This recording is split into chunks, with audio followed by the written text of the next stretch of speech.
Hey everyone, welcome back to Crypto Simplified. Today, we're diving into a super important topic: how to transfer Bitcoin from Coinbase to cold storage in 2025. With crypto security more critical than ever, moving your Bitcoin to a cold wallet can protect your assets from online threats. Let's break this down step by step so you can do it confidently and quickly. First off, what's the deal with cold storage? It's basically an offline method to store your Bitcoin, like using a hardware wallet such as a Ledger or Trezor. This keeps your crypto safe from hackers, unlike exchanges like Coinbase, which are convenient for buying but not ideal for long-term holding.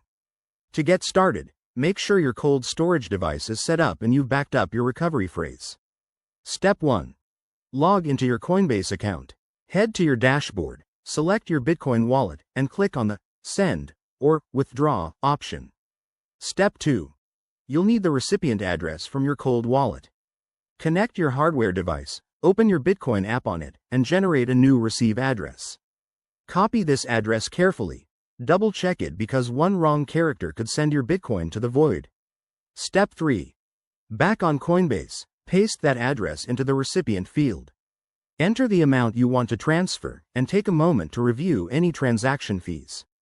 In 2025, Bitcoin network fees might fluctuate based on congestion, so aim for a balance between speed and cost. Step 4.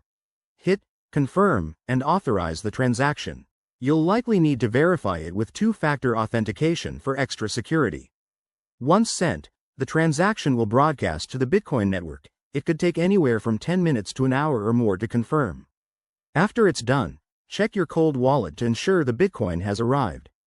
Pro tip: always test with a small amount first if you're new to this. Remember, cold storage is all about peace of mind, so never share your private keys or seed phrases. Thanks for watching, crypto enthusiasts. If this helped, give it a thumbs up and subscribe for more tips. Stay safe out there. See you in the next video.